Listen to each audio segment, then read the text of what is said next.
Call 911 now. She's turning blue, Bernard Kellerman shouted as he dropped his mop onto the floor and sprinted forward.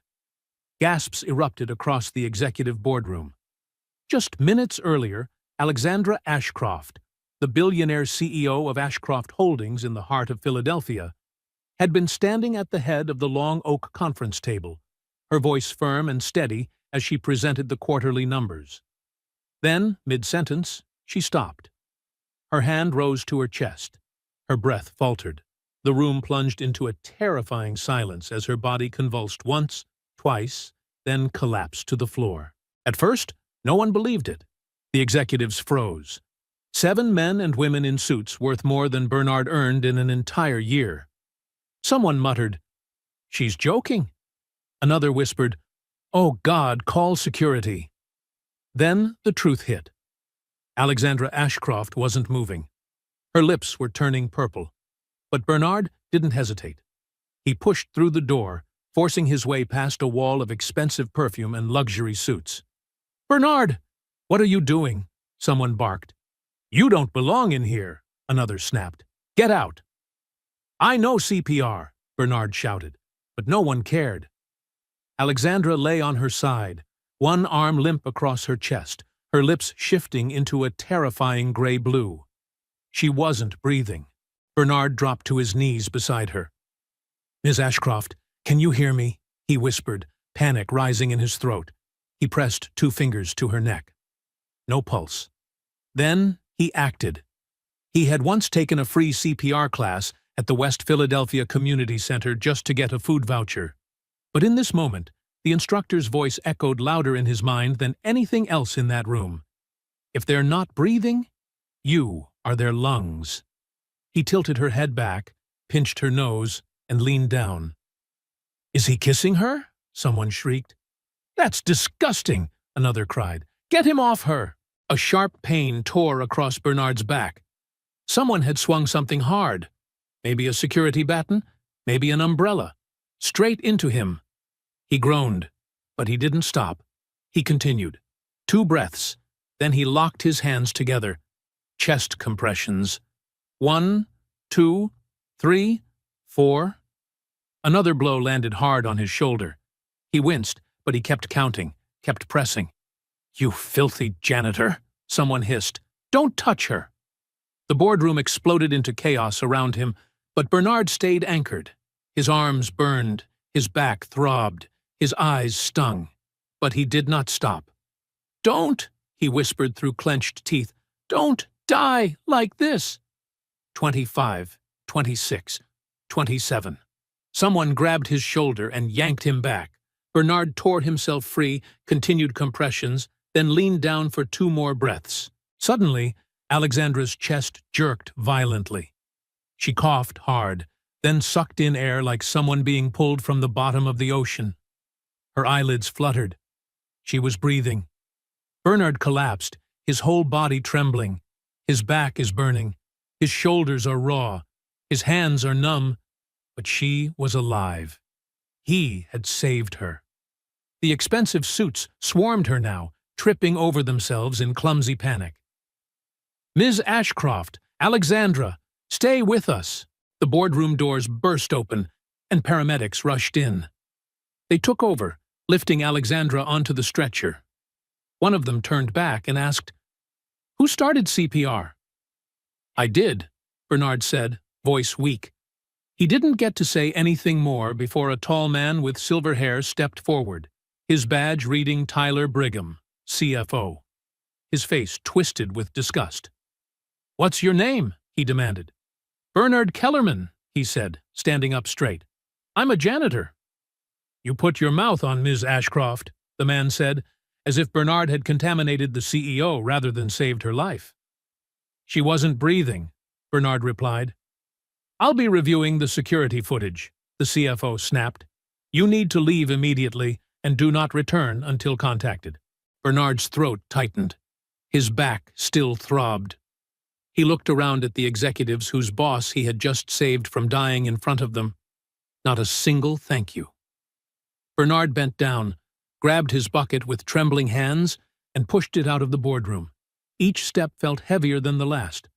But Bernard had no idea. The moment he walked out that door, something entirely different was unfolding inside the hospital. Something that would change his life forever. If you're following this story, hit subscribe so you don't miss the next chapters, where the truth behind Alexandra Ashcroft's collapse will shock you even more. That night, Bernard sat hunched in a hard bus seat, swallowed up by the crowd, his back curved as if he were trying to fold into himself and disappear from the world. City lights streaked past the window, stretching into long, blurred lines that reflected across his eyes both exhausted and hollow. By the time the bus dropped him off in his familiar neighborhood, night had already swallowed everything. The air held only the distant rumble of a freight train and the lively shouts of kids playing baseball in the alley, sounds that felt as though they belonged to a life far removed from his own. Molly ran to meet him at the door, barefoot, clutching her worn-out teddy bear. "You're home late," she said in a tiny, worried voice. "Are you okay, Daddy?" "I'm okay, sweetheart," Bernard answered, a lie he had grown far too used to saying. "Just a crazy day at work." Dinner was reheated mac and cheese and leftover stir-fried vegetables.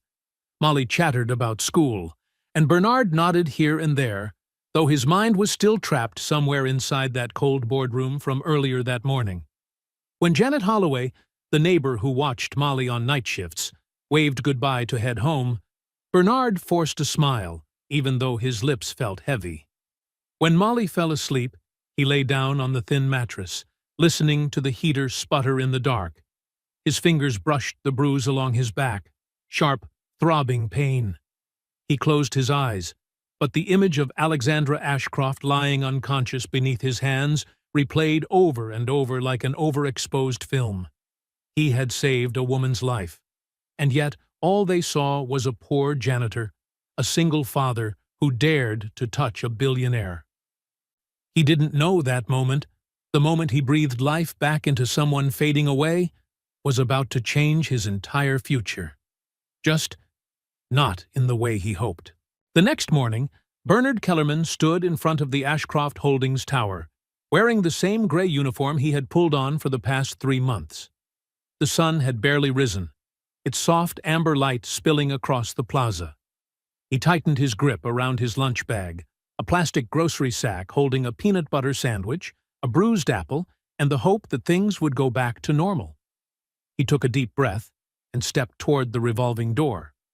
But before he could touch the handle, an arm shot out in front of him. "Sir, you can't enter," the security guard said, his voice flat and emotionless. Bernard blinked. "What? I work here. Night shift. I'm on the 22nd floor." The guard didn't even look at him. "I was instructed not to let you in." A cold shiver ran down Bernard's spine. "Why?" I didn't do anything wrong." "Contact Human Resources," the man replied, turning away as if the matter were already settled. Bernard stood frozen at the entrance. The morning wind cut through his thin jacket as streams of office workers walked past him without stopping. He felt like a shadow, unseen when working, and now pushed completely out of sight. He circled around to the side entrance, clinging to the faint hope that this was all just a misunderstanding. Maybe someone forgot to update his shift schedule. Maybe they needed to talk to him about the CPR. Maybe... At the service desk, the night shift supervisor looked up, surprised. "Bernard Kellerman? Wait here." Bernard waited in the narrow hallway beside the row of staff lockers. His name was still written on locker number 7, in messy black marker, crooked, familiar. 10 minutes later, the supervisor returned. In his hand was a sealed envelope. His face was expressionless. "You're terminated," he said. Bernard felt something inside him snap, clean and brutal, like someone breaking a bone in his chest. "Terminated? But why? What did I do?" The supervisor shrugged. "HR said it's for inappropriate conduct involving senior personnel." "That's all I know." Bernard's hands trembled as he opened the envelope. Inside was a termination letter and his final paycheck. No severance, no further explanation. Just the words. Employment ended immediately. The phrase inappropriate conduct echoed in his skull like an alarm siren. Bernard stood there for a long time, in that narrow hallway, a single door closing behind him as neatly as a verdict. Back outside, life carried on as if nothing had happened. People in suits sipped their lattes, taxi horns blared, phones rang non-stop, and Bernard walked like an empty shell. He didn't remember how many blocks he passed. Everything blurred together. They think I did something wrong. They think I... He slumped onto a bus stop bench, his legs giving out beneath him. His phone buzzed. A message from a coworker, a screenshot, the group chat. See that? That janitor creep was all over Miss Ashcroft when she passed out. Looked like he was kissing her. Another, disgusting. Was that assault? Bernard's chest tightened. His fingers went cold. They had twisted the truth. CPR. The breaths that saved her life. They had turned it into something vile. His phone buzzed again. A blurry security cam still. But clear enough to hurt. Bernard is leaning down toward Alexandra Ashcroft. A moment of saving a life turned into damning evidence. Bernard let the phone drop onto his thigh. Above him, a giant billboard showed Alexandra Ashcroft smiling powerfully beside the slogan, Integrity, Vision, Leadership. He felt sick. The bus carried him back to the dim apartment in West Philadelphia. Molly ran out. You're home early? They fired me. Her eyes widened. Why? I don't know. He forced a smile. Just a misunderstanding.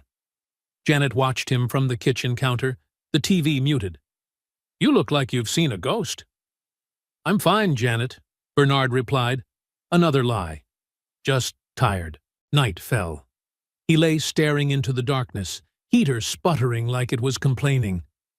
Somewhere in the hallway, an argument erupted. Then a child cried softly. Life carried on, except Bernard's felt frozen in place. He turned his phone on. Messages kept flooding in. A voice message from the girl at the service department. Hey, I'm not sure what happened, but people are saying you did something inappropriate with Ms. Ashcroft. Maybe you should stay quiet for a while. He turned the phone off. Let it fall onto the mattress. Inappropriate. Such an easy word when people want to believe the worst. Bernard closed his eyes, remembering the moment Alexandra's chest jerked back to life under his hands, the first breath returning to her. He had saved someone. And now they treated him as if his hands were too poor, too dirty, too low to have the right to save a life. He buried his face in the pillow and cried. Saving someone should have been a good thing. But in this city, in this world, it was his own life being erased. Tomorrow, he would have to look for another job, knock on doors, clean whichever place would hire him. But tonight, the injustice was too heavy to bear. And he had no way of knowing that, high above the city in a penthouse glowing with soft lights, Alexandra Ashcroft jolted awake from a nightmare, clutching her chest, heart pounding, the echo of a strange voice pulling her back from the darkness. She just didn't know his name yet. Alexandra Ashcroft sat on the edge of her king-size bed, her entire body drenched in sweat. The early morning light slipped through the thin curtains of her penthouse, casting a soft but chilly pale gold wash across the room. Her heart pounded wildly in her chest as though it were trying to burst through her ribs. The nightmare had returned. The fourth night in a row. In it, she stood suspended in a pitch-black void, suffocating, her arms reaching out in desperate grasping. No light, no sound, only emptiness swallowing everything whole. Then suddenly, it appeared again. The voice. A man's voice, trembling yet steady, cutting through the darkness. Come on. Breathe. Come back. Each time she jolted awake, gasping as if dragged out of deep water, and each time, the name of the man behind that voice slipped through her memory before she could catch it.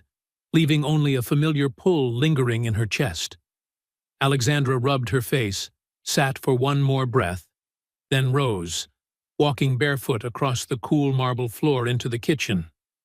The coffee machine beeped softly.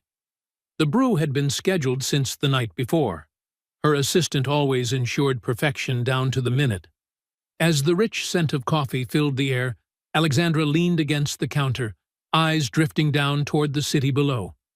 Philadelphia was waking up at her feet.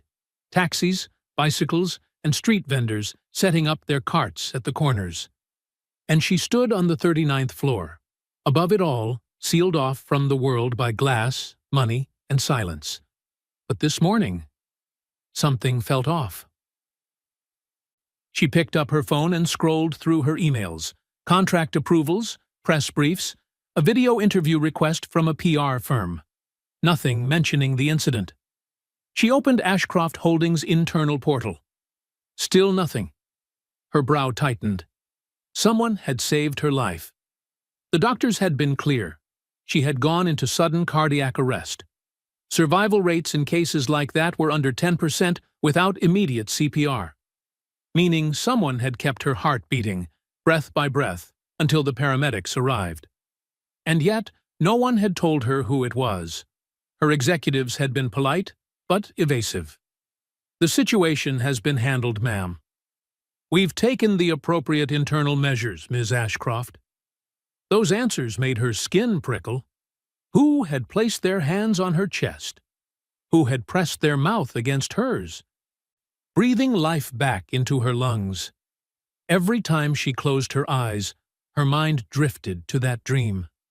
That voice, raspy with strain yet unwavering, pulling her back from the edge. She could almost feel those hands again. The pressure on her ribs, the heat of breath near her face. Who was he? Why wouldn't anyone tell her? Alexandra Ashcroft was not the type to be kept in the dark. Not in her own company, and certainly not concerning her own survival. She picked up her phone and dialed a familiar number. "Marcus," she said, as the head of security answered, "I want the security footage from the boardroom on the morning of the incident." "Ma'am, HR has already reviewed the recording. Legal is holding a copy." "I didn't ask who reviewed it," Alexandra replied, her voice sharpening. "I want it in my inbox. Right now." "Yes, ma'am." She ended the call and turned back toward the window. This time, the glass only reflected faint fog and her own face. She looked pale, exhausted, distant, like someone pulled back from the edge without ever knowing who reached out to her. A woman whose life had been returned to her, but not the truth. 20 minutes later, the email arrived. Alexandra opened the video file. On the screen, she saw herself, captured by the cold, indifferent eye of a surveillance camera. She was standing at the head of the long glass conference table, gesturing mid-speech, then stuttering. One hand flew up to her chest. Her mouth moved, but no sound came. Her body wavered, then collapsed like a soaked sheet onto the floor. People around her jumped to their feet. Someone screamed. Another darted their gaze around, but no one stepped toward her. Then the door at the far end of the room flew open. A man in a gray janitor's uniform entered, pushing a mop bucket.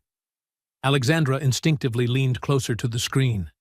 At first, he looked startled, but when he saw her on the ground, he dropped everything and lunged forward. Without hesitation, he knelt beside her and checked for a pulse. His hands moved fast, urgent. He pinched her nose, performed rescue breaths, then laced his fingers over her sternum and counted each compression out loud. She watched his face closely, his clenched jaw, his tear-rimmed eyes, the look burning with fear and determination. He ignored the shouts behind him, the pointing fingers, the lips mouthing accusations. He focused on one thing only, keeping her alive. And then she saw it. Another man approached, Tyler Brigham, her chief financial officer, his face twisted with anger and disgust. He grabbed the janitor's shoulder and yanked him away from her. Alexandra hit pause. Her hands shook. She watched the rest of the footage in silence. The janitor was escorted out, like a criminal. No handshake, no thank you, no acknowledgement. He had saved her life and was punished for it. Alexandra rose slowly. Her chest tightened, not from her heart condition, but from another emotion rising up inside her. Fury. She called again. "Marcus," she said, her voice now low and cold as steel. "Where is Bernard Kellerman?" "Ma'am?" "The man in the video. The janitor. What happened to him?" There was a brief silence on the other end. "He was terminated by HR. There were certain allegations." "Allegations?" Alexandra nearly hissed. "He saved my life." "Ma'am, there were concerns about optics, liability, media risk." "Then listen carefully," Alexandra cut him off. "Find him. Address, file, everything. I want it all on my desk before noon." "But yes, Ms. Ashcroft." She hung up, exhaling slowly. Her perfectly pristine kitchen suddenly felt uncomfortably empty. For the first time since waking up in the hospital, she felt something crack beneath her sternum. Not pain, shame. Far below, in distant West Philadelphia, Bernard Kellerman knew nothing. He didn't know she had watched the footage, didn't know she was replaying the image of his face, didn't know the world that had already crushed him once was about to tremble again. But he would. Very soon. 3 days passed, and Bernard Kellerman still hadn't found a job. His mornings slipped by in silence, with only the sound of an old red pen he'd found wedged in the sofa, scratching circles around job listings in the classifieds.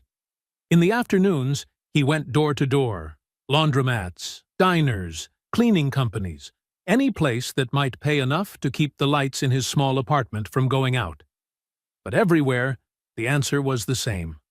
A hesitant look, a hushed whisper, then a polite shake of the head, colder than the winter air outside. By the morning of the 4th day, the name Bernard Kellerman had become a rumor spreading like smoke. At the laundromat on the corner, a young woman folding clothes glanced over at him and said quietly, "You're the guy from that building, right? The one who—" She trailed off when he looked up. "Never mind. It's nothing." Bernard tried to smile, but it never reached his eyes. "It's okay," he said softly. "You can say it. The man who tried to save someone and got fired for it." She pressed her lips together, her voice dropping lower. People say you did more than that." Bernard didn't ask what more than that meant.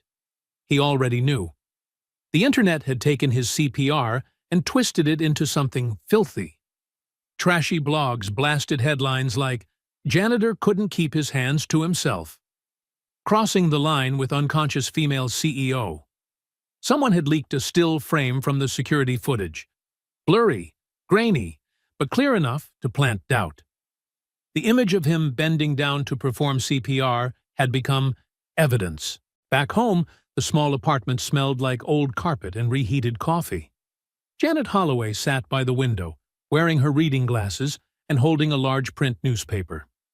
"The city council rejected the minimum wage raise again," she muttered, then looked up.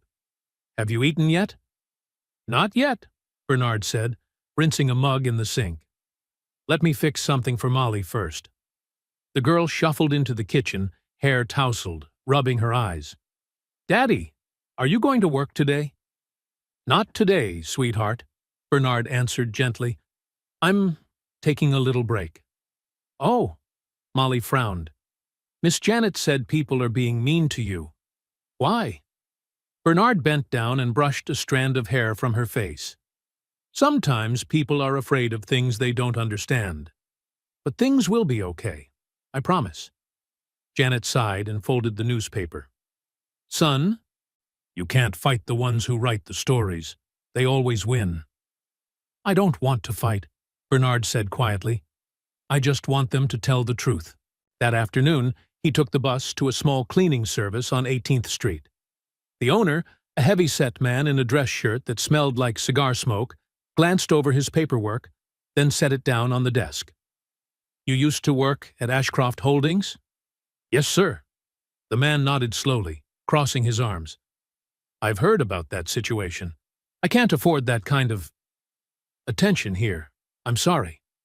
Bernard's throat went dry. Attention? You mean saving someone's life? I mean, the man said bluntly, controversy. Clients don't like trouble. Try somewhere else. When Bernard stepped back outside, the sky had darkened. Wind sliced through his thin coat as he walked along the cracked sidewalk toward the bus stop. A group of teenagers stood outside a convenience store, their phones glowing blue. As he passed, one nudged his friend and spoke loud enough for Bernard to hear, "Yo, that's him, the janitor guy. I saw the clip. Dude was kissing that billionaire lady for real." Laughter burst out, chasing Bernard down the block. By the time he reached the bus stop, his eyes were burning. He sat down, head bowed, arms wrapped around himself as if he could keep from breaking apart. When he got home, Janet was on the phone, her voice tense and hushed. Seeing him, she cupped a hand over the receiver. "It's your sister," she said quietly. "She says people at church are talking. They saw some video online." Bernard closed his eyes. Of course they had. That night, he tried to delete his social media accounts, but every time he did, another fake profile popped up with his picture and vicious captions. Single dad hunting billionaire. Man who assaulted female CEO. He shut the phone off. Sat in the dark. The silence was so deep that the hum of the refrigerator sounded like the only noise left in the world. When he finally lay down beside Molly, his body felt like lead. His back still ached from the blows he'd taken in the boardroom. He pressed his hand over the bruise, remembering that sharp, dull sound, the crack of impact, the breath forced out of his lungs. "Justice isn't blind," he whispered. "It just refuses to look down." In the middle of the night, the phone rang. He jolted awake and fumbled to answer. "Mr. Kellerman?" A voice, sharp, cold, and scripted. "Yes?" "This is Human Resources from Ashcroft Holdings. Our internal investigation is complete." His heart lurched. "So does that mean I can—" "Your employment has been terminated effective immediately," the woman cut in. "The internal review has determined your conduct to be inappropriate. We will not be pursuing charges, but we strongly advise you not to return to the premises." Bernard shot upright, turning to stone. "Inappropriate? I was performing CPR. She wasn't breathing." "The decision is final, Mr. Kellerman. Your last check will be mailed to you." The call ended. The line went dead, clean and merciless, as if he had never existed at all. For a long moment, Bernard just sat there with the phone pressed to his ear, staring into the dark. Molly shifted beside him, mumbling something about pancakes in her sleep. He turned to look at her, his chest aching. What was he supposed to tell her in the morning? That her father lose his job for saving someone's life? That the truth doesn't matter when the one telling it is poor and invisible? Bernard leaned back against the headboard, his eyes burning. "God," he whispered, "if you're listening, what am I supposed to do now?" Outside, thunder rolled. Rain began to drum against the window. The leaky gutter tapped a steady rhythm, like a heartbeat. A mocking, tireless beat. On the other side of the city, in a brightly lit penthouse, Alexandra Ashcroft sat in front of her laptop. The video had finished playing, but the image of Bernard kneeling beside her was still burned into her mind. She saw the fear on his face, the determination, the courage, and the horror as he was dragged away like a criminal. She hit pause again, leaned back in her chair, shoulders rigid. She had built a billion-dollar empire on decisive choices and faith in the chain of command. But this had slipped past her like smoke, and it had nearly destroyed a man. Her jaw tightened. "Find him," she murmured into the quiet room, "before this goes too far." Alexandra Ashcroft didn't call her driver. She pulled on jeans, a sweater, and grabbed her own car keys. The black Mercedes glided through the city like a shadow as she headed west, watching the glass and steel towers gradually give way to old brick buildings, peeling murals, and windows boarded with warped plywood. It had been a long time since she'd driven herself anywhere. This feeling felt right. The neighborhood where Bernard lived was a world entirely different from the kingdom of glass and gold she commanded. Potholes rattled her wheels. Kids played on muddy lots, chasing each other around rusted cars. A man sold hot dogs from a battered cart, steam rising in thick white clouds in the biting cold. She found the address, a low brown building with peeling paint and a sagging metal staircase. She parked, stepped out, and the December air slashed at her neck like a knife. She knocked. A few seconds of silence passed before the door creaked open. A little girl appeared, hair tied up hastily, t-shirt too thin for the weather. Her eyes widened. You're the lady from the billboard," she whispered. "I'm looking for Bernard," Alexandra said, softening her voice. "He lives here, doesn't he?" The girl's face pinched with worry. "He's sick," she said quietly. "He won't get up. I tried making soup. I tried giving him medicine. Nothing worked. He just keeps saying he's tired. Then he lies down again." Alexandra's throat tightened. "How long has he been like this?" "Since he lost his job," the girl replied. "He stopped eating. He kept saying, 'It's not fair.' Then he just stopped." Alexandra pushed the door open and stepped inside. The apartment was tiny. Faded walls, a heater rumbling but barely warming the room. Bernard lay curled on a thin mattress, tucked into the corner, wrapped in 2 worn blankets. His face was gaunt, cheeks hollow, breath frighteningly shallow. She knelt beside him. "Bernard," she whispered. "It's me, Alexandra Ashcroft." He didn't move. She took his hand. It burned with fever. "Call an ambulance," she shouted toward the hallway. "Now!"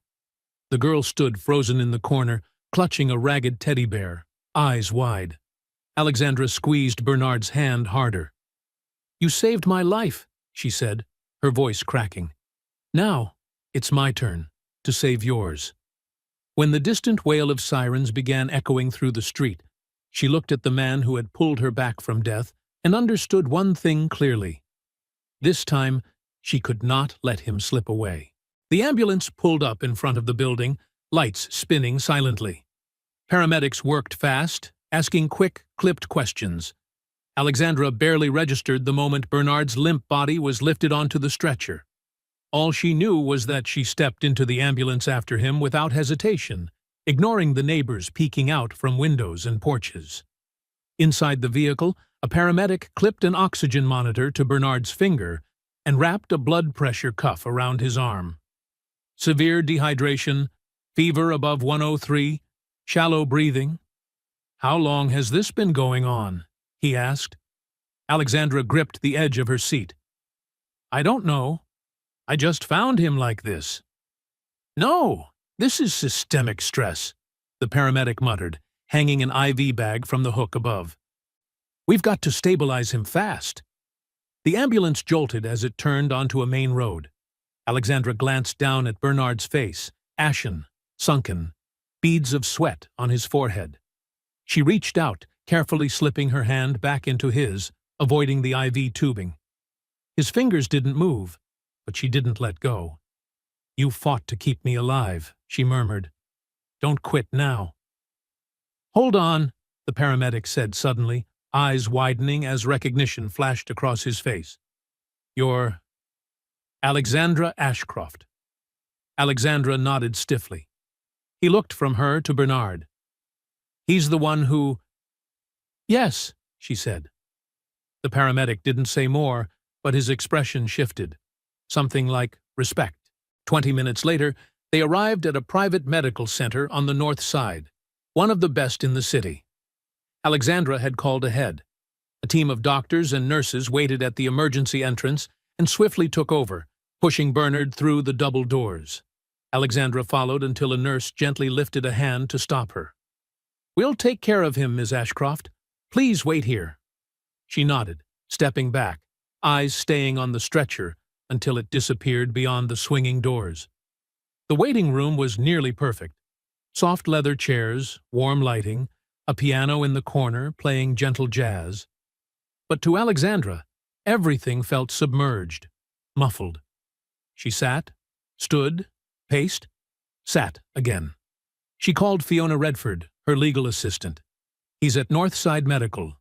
Cancel everything for the next 2 days and bring his daughter, Molly, here. She's alone at home."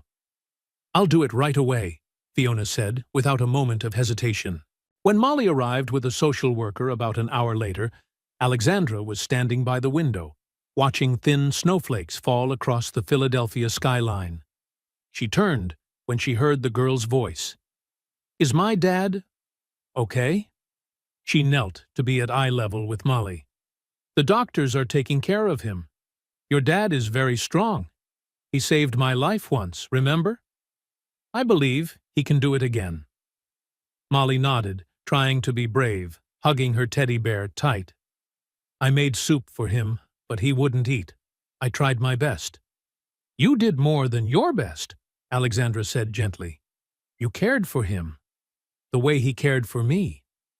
A nurse appeared at the doorway. "Ms. Ashcroft, you can see him now." Alexandra stood, took Molly's hand, and followed the nurse through a quiet hallway into a private room. Bernard lay on the bed, an oxygen tube beneath his nose. V fluid dripping steadily into his arm. His chest rose and fell slowly, steadily. "He'll pull through," the nurse said softly. "Severe exhaustion, dehydration, malnutrition. His immune system crashed under stress. But he's responding well. His vitals are improving." Alexandra let out a breath she hadn't realized she'd been holding. "Thank you," she said. Molly stepped to the bedside and placed her teddy bear on her father's chest. "I took care of you, Daddy," she whispered. Alexandra stood beside the bed, looking at Bernard.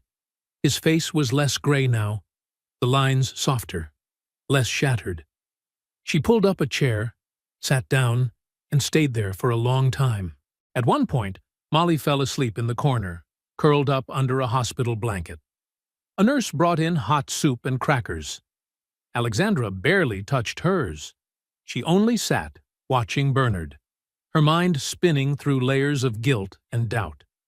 She remembered the board meeting the morning he had walked in, the way no one looked at him, the way even she hadn't spared him a glance. He had stepped into that room like air, and yet that invisible man had been the one to save her life. It hadn't just been a CPR procedure. It had been defiance of power, facing fear, standing against a system that expected him to bow his head, stay silent, and disappear. She couldn't erase what had happened, but she could and would change everything that happened next. Hours passed. Night settled in completely. The only sounds were the steady beeps of the monitors and Molly's soft breathing. Then, without warning, Bernard stirred. His eyelids fluttered, his fingers twitched. Alexandra shot to her feet. "Bernard!" His head tilted, eyes opening, blinking several times before coming into focus. "Where am I?" he rasped. "You're in the hospital," she said gently. "You collapsed. But you're safe now." He frowned, voice barely a whisper. "Why? Why are you here?" She knelt beside the bed, her voice weighted. "Because I watched the footage. All of it. Every second. I saw what you did. You saved my life, and they punished you for it. Bernard, I'm truly sorry." Tears welled in his eyes. "They said I assaulted you." "I know," she answered, jaw tightening. "They lied, and I let them lie on my behalf. But it won't be like that anymore." He turned away, blinking hard. "It doesn't matter. I'm just a janitor. Someone like me. No one believes, no matter what I say." "I believe you," she said slowly. "Not just because I saw the video, but because I felt it.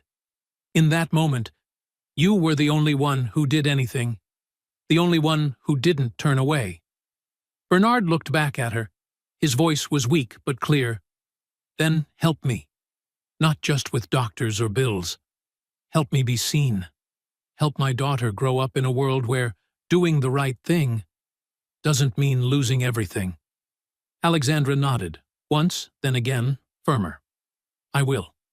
She stood, looking at him one more time, then whispered, You're not invisible anymore. Morning light slipped through the hospital curtains, drawing quiet streaks across the pale green wall. Bernard was asleep, his breathing now steady, his face no longer ashen, but softer, warmer. Beside him, Alexandra Ashcroft sat back in an armchair, elbows resting on her knees, eyes never leaving the man who had shaken her entire world, simply by doing what no one else had dared to do. All night, she hadn't left the room. The weight of guilt still clung to her shoulders like a wet blanket, heavy, cold, suffocating. For a woman who had built $1 billion empire by making hard decisions and respecting the chain of command, this had slipped through her fingers like smoke, and it had almost swept away an entire human life. She took out her phone and opened Bernard's file. Fiona had stayed up all night piecing together everything she could find, stitching it into a full picture that the rest of the world had carelessly thrown away. Name, Bernard James Kellerman. Age, 34. Education, high school diploma. 1 year of community college and nursing, dropped out due to financial hardship. Employment history, cleaning services, part-time elderly care, food delivery. Family, 1 daughter, Molly. Ex-wife, Charlotte Reed. Charlotte's custody was revoked by the court 3 years ago. Address, West Philadelphia. Known for high crime rates, decaying infrastructure, and being forgotten by the city. There were even notes from previous landlords attached to a filed eviction notice. He had been 2 months behind on rent. His electricity had been cut off the week before. Alexandra swallowed hard. All of this had happened after he saved her life. She stood and stepped into the hallway. A nurse pushed a cart past and nodded politely. Alexandra walked to a small, quiet corner near the family waiting area, leaned back against the wall, pulled out her phone, and called Fiona. Yes, Ms. Ashcroft, Fiona answered almost immediately. Send 2 cars to West Philadelphia. 1 to pick up his daughter, 1 to pick up the neighbor who's been watching her. I want them moved to temporary housing, fully furnished, safe, close to a good school. Understood. And call Dr. Morrison. Tell him I want the neighbor, Janet Holloway, to have a full exam today. Comprehensive medical checkup. I'll arrange it. And one more thing, Fiona, Alexandra added, her voice softening just a bit. Make sure there's a small bed or crib ready in the new place, just in case Molly is too scared to sleep alone. There was a pause on the other end. I understand, ma'am. Alexandra hung up and went back to the room. Bernard was awake now, propped up on pillows. His eyes were still heavy with exhaustion, but far clearer than the night before.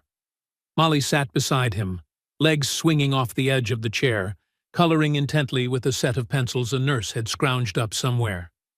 When she saw Alexandra come in, the girl looked up and beamed. Hi, Ms. Ashcroft. Hi, Molly. How's your dad? He's better now, the girl chirped, holding up her drawing. He smiled when I showed him this.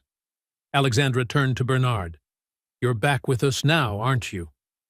It's not like I had anywhere else to go, he replied dryly, though the corner of his mouth twitched. You really watched the footage?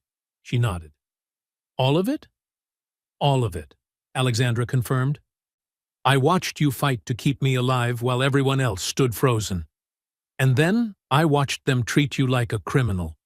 Bernard, I am deeply sorry.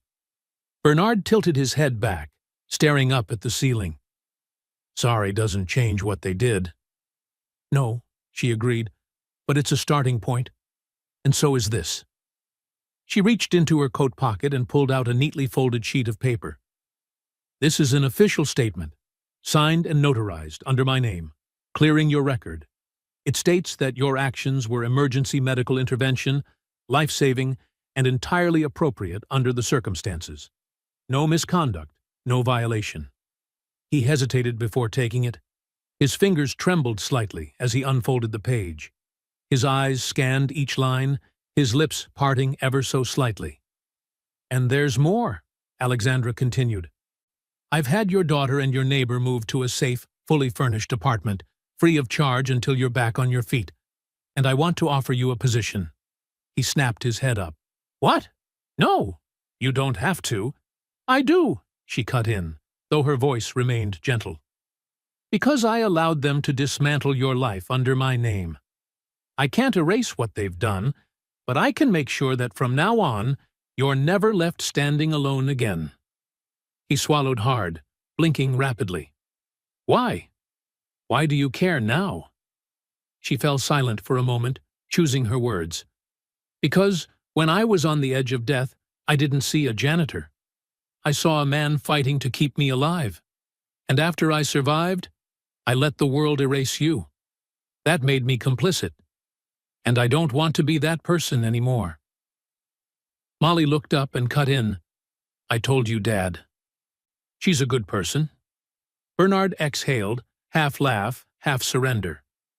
"You've always been better at judging people than I am." Alexandra smiled faintly. "There's one more thing, if you're willing to hear it. I want to offer you a role, not in cleaning. You would be the director of a new employee welfare program I'm launching at Ashcroft Holdings." Bernard's eyes widened. "Excuse me. What?"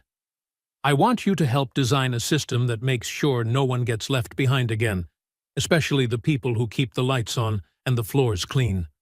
I want you to be the one to rebuild what I've allowed to rot." He stared at her, stunned.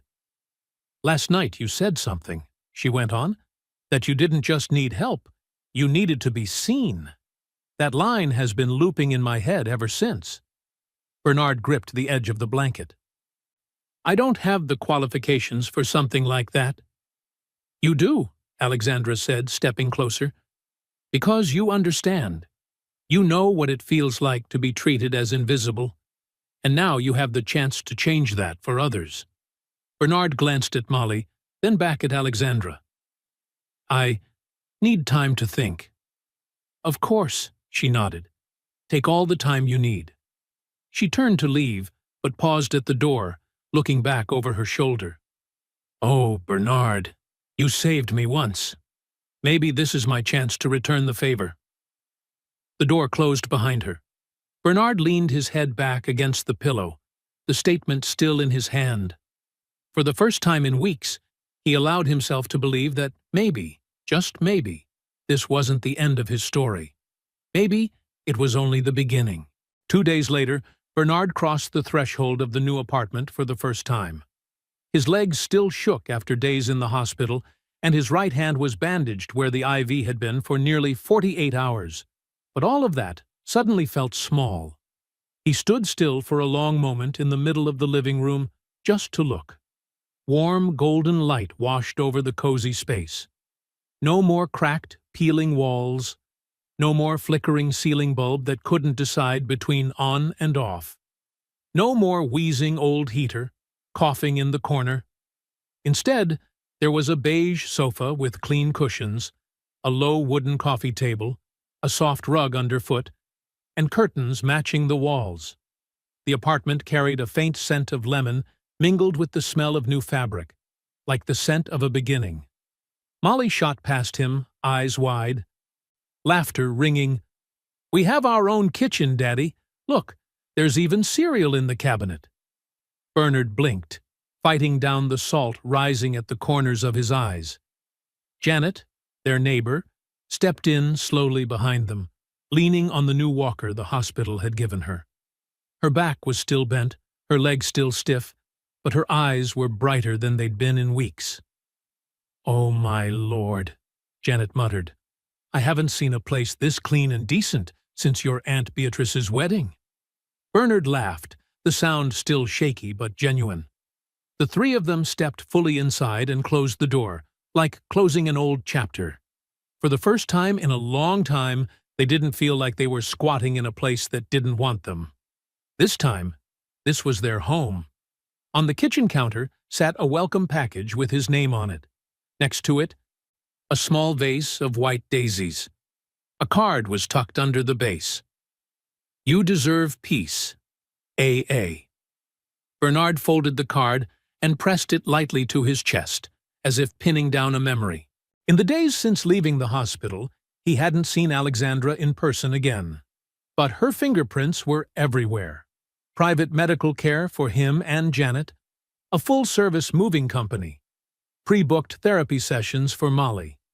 The job offer is still sitting in his email inbox. She didn't push. She didn't call to demand an answer.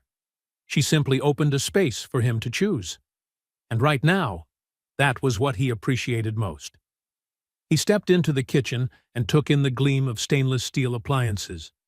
In the fridge, there was a loaf of bread, a carton of milk, a pack of eggs, more than he'd had at once in weeks. Molly opened a cabinet and pulled out a box of colored pencils. "There's paper, too. Daddy, I get to draw again." Janet eased herself onto a bar stool at the kitchen counter, her eyes sweeping the room. "Son, you sure this isn't some kind of trap? No landlord is this kind without wanting something back." Bernard turned to her. "She hasn't asked me for anything." Janet narrowed her eyes, still skeptical. "No one gives this much without wanting something, sooner or later." Bernard was quiet for a few seconds before he answered. "She's not handing down charity. She's giving me back justice. And maybe this is how she's doing it." Janet snorted softly. "Justice is supposed to show up before they drag your name through the mud, not after everything's already broken." Bernard didn't argue. He didn't know how to anyway. He walked into the small bedroom at the end of the hallway. A queen-size bed with clean sheets, a wardrobe, a bedside lamp, no moldy windows, no chipped corners on the wall. On the nightstand sat a small stack of books, titles on leadership, employee welfare, and one about surviving public scandal. On the last book's cover, a sticky note was attached. "Page 47. It once helped me. A.A." Bernard let out a faint, almost disbelieving chuckle, then sat on the edge of the bed, running his hand over the soft comforter. From the living room, Molly's voice drifted in. "Daddy, can I go downstairs and see the little garden?" "Later, sweetheart," Bernard called back. "We've got a lot of boxes to unpack first." Janet shuffled to the doorway with her walker, leaning against the frame as she looked at him. "You really thinking about taking that job?" Bernard looked up, honest. "I don't know yet. Just hearing about it is scary." Janet's voice softened unexpectedly. "You knelt in the middle of a boardroom and faced down death without your hands shaking. And now an office job scares you?" "It's not the job," Bernard said quietly. "It's being seen." That night, after Molly had fallen asleep in the twin bed with the dinosaur sheets she'd picked from a catalog, and Janet was settled on the couch in the living room, Bernard stepped out onto the small balcony. City lights glittered in the distance, not so far that he felt cut off, but far enough to remind him how far he'd come in just a few days. He sat down in the wicker chair, pulled a light blanket around his shoulders, and let his thoughts spill freely. The injustice was still there. The rumors online hadn't vanished overnight. People still whispered his name at the corner store. His phone still buzzed occasionally with anonymous messages. But in this quiet moment, he felt something unfamiliar. Hope. Not safety. Not yet. But the sense that things were still capable of changing. His phone buzzed. A new message from Alexandra Ashcroft. "No pressure, but I'd be honored if you'd come see the new office space. It's yours to shape. Whatever you dream up, start there." Below was an attachment, a photo of an empty office floor. Wide windows, sunlight pouring in, freshly painted walls, spotless floors waiting for the first footsteps. Bernard stared at it for a long time. He could almost see it. A place without front doors for the wealthy and back doors for the cleaners. A place where benefits meant more than a bowl of fruit in the break room. a place where voices like his weren't just allowed to exist, but needed. He typed back, "I'll come take a look, one step at a time." His fingers hovered. Then he added, "Thank you for giving me room to breathe." He set the phone down, leaned back, and closed his eyes. And for the first time in weeks, Bernard slept without waking in fear. Next Monday, Bernard stood in front of the gleaming glass building in River North. The wind carried the smell of freshly roasted coffee, and the sidewalk was still glossy from the rain. He adjusted his scarf and looked up at the sign. Ashcroft Holdings Executive Annex. Fiona's message was still there. "Third floor, elevator on the right. She'll be waiting." As he stepped into the lobby, Bernard could clearly feel eyes on him, but this time it wasn't suspicion or wariness. It was recognition. The security guard nodded at him. The receptionist smiled warmly. Just small gestures, but to Bernard, they were the kind of acknowledgement he had never truly had before. The elevator chimed. The doors opened, lifting him to a completely empty open floor. Only flooded sunlight and a wide view of the river in the distance. Alexandra Ashcroft stood by the window, coffee cup in hand. "I was starting to wonder if you'd changed your mind," she said, still looking out. "I almost did," Bernard admitted. "Twice, right before I walked out the door. But I'm very glad you came anyway." Bernard walked slowly around the space. "This place feels different. Less cold." "That's intentional," she replied. "This entire floor is yours, for the new department." "Still trying to convince me to take the job?" He raised an eyebrow. Alexandra smiled. "I just want you to know, this door is open. And if anyone deserves to design an employee welfare program, it's someone who knows what it feels like to be overlooked." Bernard looked out through the clear glass, the river glinting, boats moving beneath the bridges. "I've never had an office. The only keys I ever owned were for a supply closet and a mop cabinet." "Then it's time you had another key," she said calmly. "Why are you really doing this?" he asked, this time looking straight at her. Alexandra didn't look away. "Because when I was lying on that floor, right between life and death, I realized I didn't deserve half the respect people gave me. Not the way you did. Power without responsibility is just an illusion. And I've had enough of that illusion." She pulled out a thick sketch pad and a marker. "All of this is yours." Bernard opened to the first page, completely blank. He took the pen and drew a breath. "I want windows in every working room, real light. No more break rooms that look like broom closets. And I want a real welfare fund, transportation support, childcare, rent assistance, not just a couple of yoga classes for the sake of pretty photos." Alexandra scribbled notes quickly. "You're demanding." "I'm not here to demand," Bernard said, his voice firm. "I'm here to build." An hour passed. The sketch on the table was filled with boxes and arrows, support office, counseling rooms, a space where employees could wait for their kids, a quiet area for night shift workers. "So, am I supposed to take this as you saying yes?" Alexandra asked. "I'm saying yes," he nodded. "Not because I want to work for you, but because I want to work for the people you, and this whole system, used to forget. People like me." "That's the best yes I've ever heard," she replied. Bernard paused at the doorway and turned back. "Thank you, Alexandra. Not just for the job, but for choosing to see me." "I should have done that sooner," she said quietly. "We all see things too late at some point," he smiled. "What matters is what we choose to do once we finally see them." Across the city, in a dim conference room lit only by warm yellow lamps, Tyler Brigham poured bourbon with a trembling hand. The news had already reached him, and it made him feel sick. Alexandra was building a new department, and she had just put him in charge of it. That janitor. Tyler glanced down at his phone. The image hit him full in the face. Bernard standing beside his daughter in the press release. The headline screamed, Ashcroft appoints Bernard Kellerman as Director of Employee Welfare Initiative, a step toward justice in the workplace. Tyler's jaw clenched, veins standing out along his neck. For years, he had been the one crafting this HR ecosystem. Quiet firings, hush agreements, files pushed into the dark.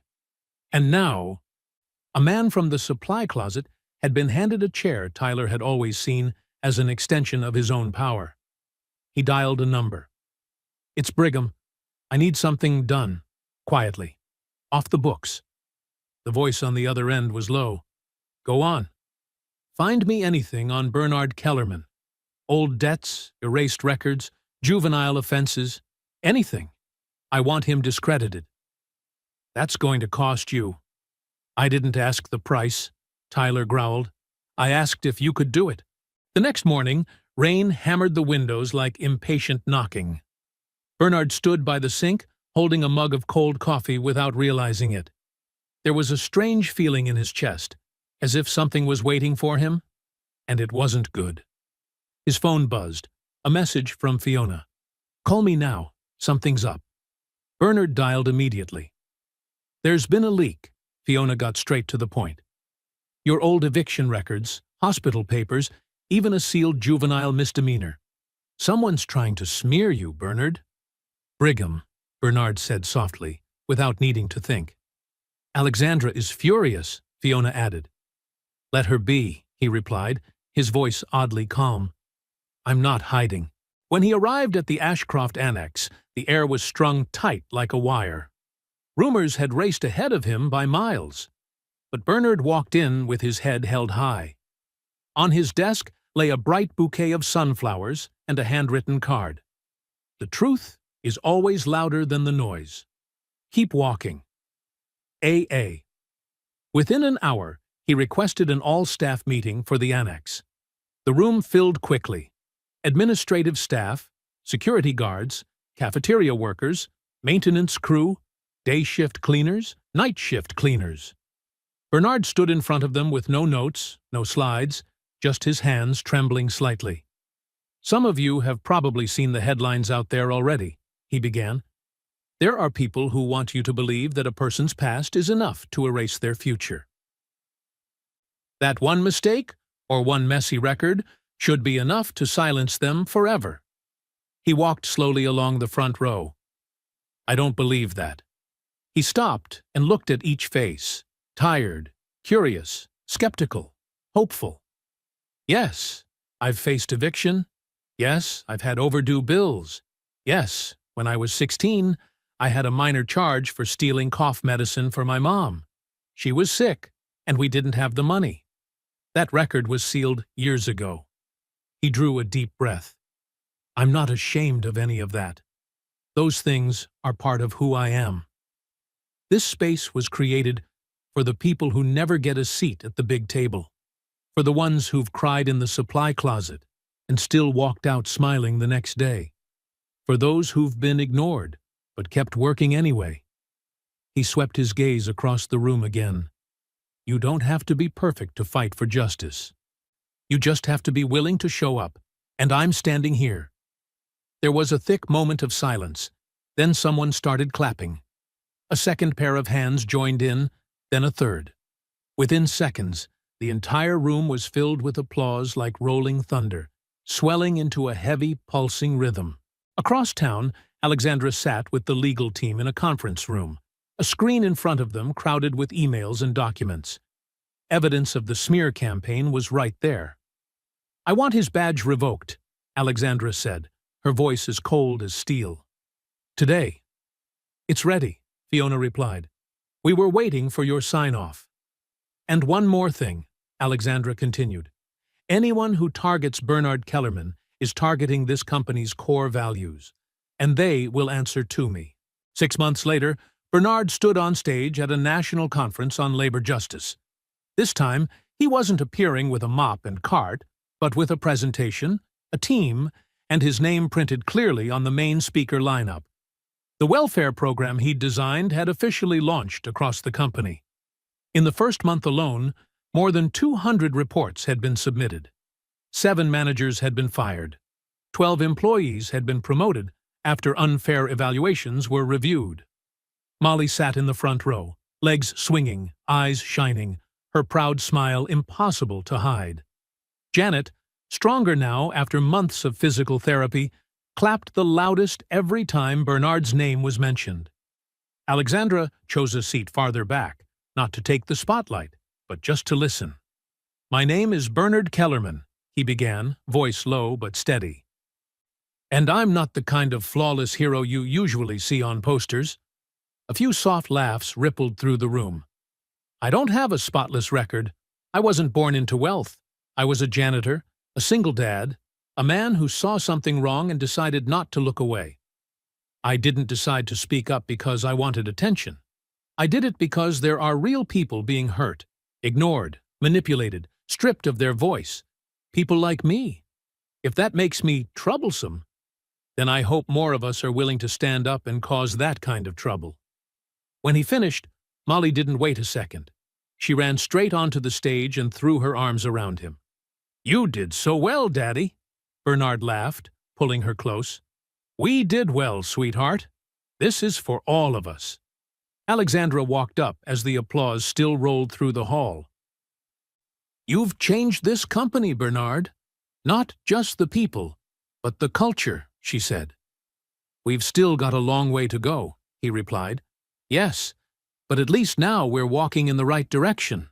That night, Bernard sat on the balcony of their new apartment, bigger, brighter, but still simple. He looked out at Philadelphia spread beneath him, city lights flickering like tiny promises in the dark. His phone buzzed, a message from June. "Just got word.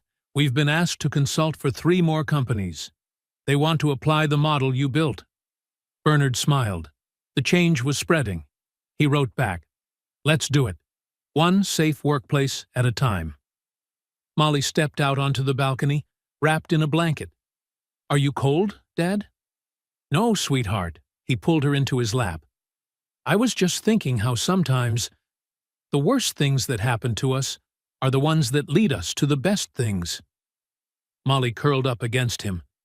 "So now, are you happy?" Bernard held his daughter tighter and looked out at the breathing city. "Yeah, baby.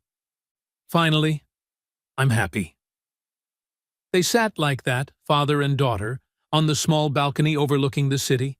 For the first time in his life, Bernard felt seen, not as an anonymous employee, not as the victim of a scandal, but as a human being who deserved his own seat at the table. And he knew that from here on, he would use that seat to make sure others got theirs too. The journey of Bernard Kellerman shows us that courage isn't always loud, grand gestures. Sometimes it lives in small but unwavering choices, choosing integrity over convenience, speaking up instead of staying silent, standing tall when the world wants you to bow.